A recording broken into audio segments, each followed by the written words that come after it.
Assalamu alaikum. Welcome to my channel Students Academy Hunter. আজকে আমরা আলোচনা করব অ্যাডজেক্টিভ ফ্রেজ সম্পর্কে। ঠিক আছে, যে অ্যাডজেক্টিভ ফ্রেজ সম্পর্কে আমরা আলোচনা করব। তো অ্যাডজেক্টিভ ফ্রেজ হচ্ছে কয়েকটা শব্দ মিলে একটা কি অ্যাডজেক্টিভের মতো কাজ করবে, সেটাকে বলা হবে অ্যাডজেক্টিভ ফ্রেজ। ঠিক আছে, অ্যাডজেক্টিভ ফ্রেজের মেইন কাজই হচ্ছে অ্যাডজেক্টিভের মতো কাজ করবে। ফ্রেজ বলতে এখানে কয়েকটা শব্দগুচ্ছ বোঝায়। তো কয়েকটা শব্দ মিলে অ্যাডজেক্টিভের মতো কাজ করলে সেটাকে অ্যাডজেক্টিভ ফ্রেজ বলে। তো এখানে আমরা দেখব যে অ্যাডজেক্টিভ ফ্রেজ চেনার কয়েকটা উপায়। ঠিক আছে, আমরা অ্যাডজেক্টিভ ফ্রেজ চেনার উপায়গুলো দেখব, যে কিভাবে আমরা চিনতে পারবো যে এটা অ্যাডজেক্টিভ ফ্রেজ কিংবা নাউন ফ্রেজ বা অ্যাডভার্বিয়াল ফ্রেজ। ঠিক আছে, তো আমাদের এখানে কয়েকটা রুলস দেওয়া আছে, সেগুলোর মধ্যে প্রথম রুলস হচ্ছে প্রেপোজিশন প্লাস আমাদের প্রথম রুল হচ্ছে প্রেপোজিশন প্লাস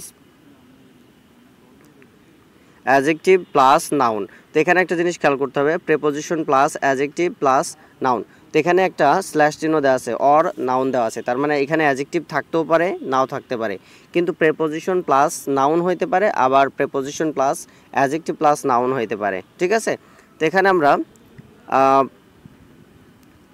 প্রথম আমরা এক্সাম্পলটা দেখি, a man of noble birth. তাহলে এই যে এ ম্যান হচ্ছে আমাদের এখানে নাউন। ঠিক আছে, এই যে অফ হচ্ছে প্রেপোজিশন, এরপরে নবল বার্থ বসেছে, তো নবল হচ্ছে আমাদের অ্যাডজেক্টিভ, তারপরে বার্থ হচ্ছে নাউন। তো এখানে আমাদের preposition plus adjective plus noun বসেছে। ঠিক আছে, তাহলে যখন দেখব যে আমাদের preposition plus adjective plus noun বসবে, তখন এর আগে যে নাউনটা থাকবে সেই নাউনেরই অ্যাডজেক্টিভ হচ্ছে এটা। আরও একটা আমরা দেখি, এ ম্যান অফ উইজডম। তো এখানে আমরা দেখে আসলাম যে প্রেপোজিশন থাকবে, তারপরে অ্যাডজেক্টিভ অথবা নাউন থাকবে, অ্যাডজেক্টিভ প্লাস নাউন অথবা শুধু নাউন থাকবে। তো এখানে আমাদের অফের পরে উইজডম আছে, প্রেপোজিশনের পরে যদি একটাই শব্দ থাকে তাহলে সেটা নাউন হয়। হ্যাঁ, তাহলে এখানে আমাদের এটা হচ্ছে প্রেপোজিশন প্লাস নাউন। তাহলে এটা হচ্ছে আমাদের রুলস 1। রুল 2 হচ্ছে noun plus present participle plus preposition plus object. ঠিক আছে, তাহলে noun plus present participle plus preposition plus object. অবজেক্টে এখানে নাউন বা প্রোনাউন যাই হোক কিছু একটা হবে। তো এখানে প্রেজেন্ট পার্টিসিপল হচ্ছে ভার্বের সাথে আইএনজি যোগ হয়ে যখন অ্যাডজেক্টিভের কাজ করবে। ঠিক আছে, প্রেজেন্ট পার্টিসিপল যখন ভার্বের সাথে আইএনজি যোগ হয়ে অ্যাডজেক্টিভের মতো কাজ করবে। তো এখানে তারপরে উদাহরণ দেওয়া আছে, boys playing in the field. হ্যাঁ, তো boys playing in the field, এখানে হচ্ছে বয়েজ হচ্ছে নাউন, প্রথমে নাউন আছে আমাদের এই যে, তারপরে প্রেজেন্ট পার্টিসিপল মানে এই যে প্লেয়িং বয়েজগুলো কী করছে, প্লেয়িং ইন দ্য ফিল্ড, তারপরে এই যে প্রেপোজিশন আছে, দ্য ফিল্ড হচ্ছে অবজেক্ট বা নাউন আছে। ঠিক আছে, এখানে অবজেক্টের এখানে নাউন বা প্রোনাউন হইতে পারে। তাহলে যখন দেখব যে noun plus present participle plus preposition plus object এখানে হতে পারে নাউন অথবা প্রোনাউন থাকলে সেটাকে আমরা বলবো অ্যাডজেক্টিভ ফ্রেজ। তারপরে দেওয়া আছে ফিশেস, এটা হচ্ছে নাউন, তারপরে সুইমিং প্রেজেন্ট পার্টিসিপল, তারপরে ইন হচ্ছে প্রেপোজিশন, দ্য রিভার হচ্ছে অবজেক্ট। তাহলে আমাদের এখানে যে আমি নিচে দিয়ে দিছি noun plus present participle plus preposition plus object, তাহলে আমাদের রুল 2 গেল। রুল নম্বর 3 হচ্ছে noun plus past participle plus preposition plus object.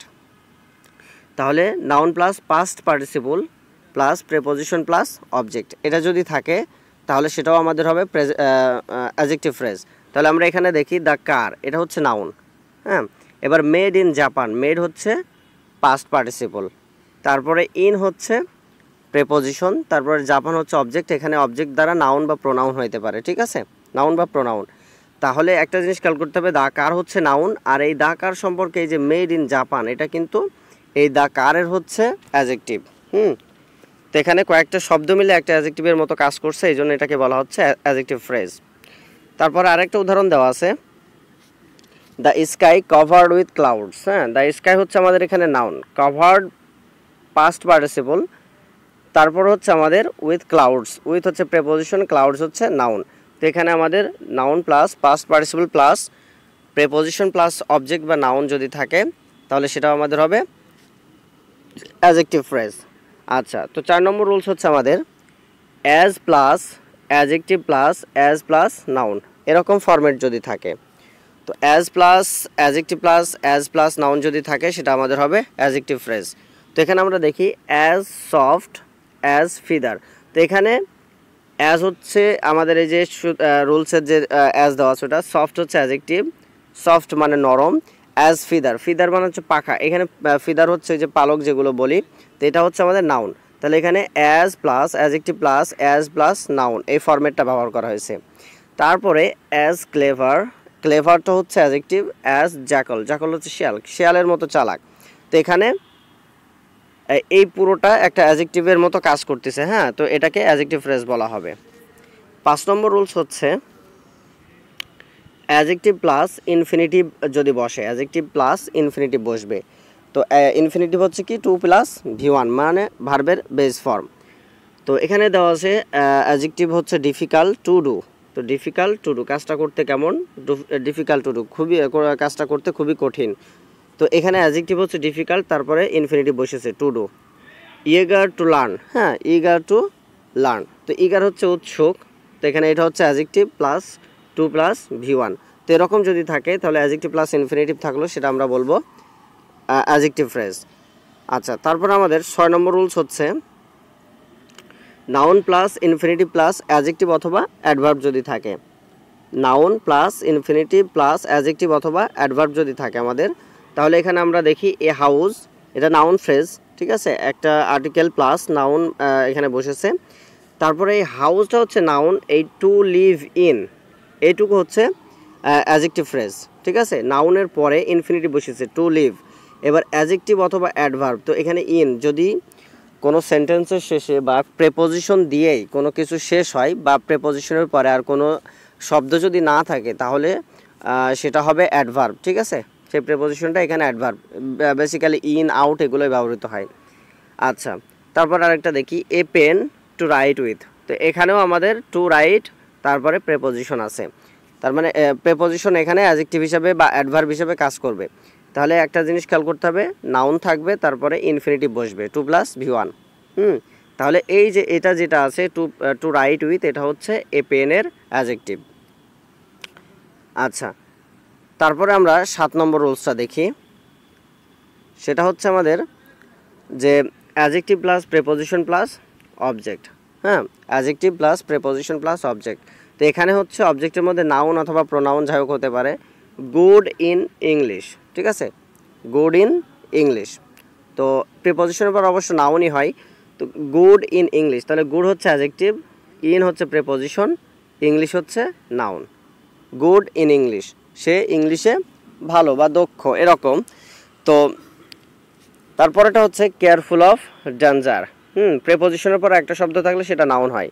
তাহলে কেয়ারফুল, কেয়ারফুল হচ্ছে অ্যাডজেক্টিভ প্লাস এখানে প্রিপোজিশন অফ আছে, তারপর হচ্ছে ডেঞ্জার, তাহলে adjective plus preposition plus noun বসেছে। তাহলে এরকমও যদি থাকে, adjective plus preposition plus noun যদি থাকে, সেটাও আমাদের হবে অ্যাডজেক্টিভ ফ্রেজ। আরেকটা শেষ রুলস হচ্ছে adjective plus and or but, ঠিক আছে, মানে অ্যান্ডও থাকতে পারে, অরও থাকতে পারে, বাট।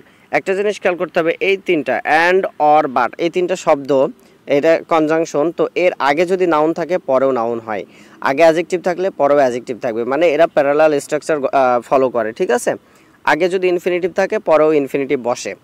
তাহলে adjective plus and or but এই তিনটার মধ্যে যে কোনো একটা প্লাস অ্যাডজেক্টিভ যদি হয় তাহলে সেটাকেও বলা হবে অ্যাডজেক্টিভ ফ্রেজ। তো যেমন এখানে আমরা দেখি গুড অর ব্যাড, তাহলে এখানে গুড অ্যাডজেক্টিভ, অর হচ্ছে কনজাংশন এখানে, আর ব্যাড হচ্ছে অ্যাডজেক্টিভ।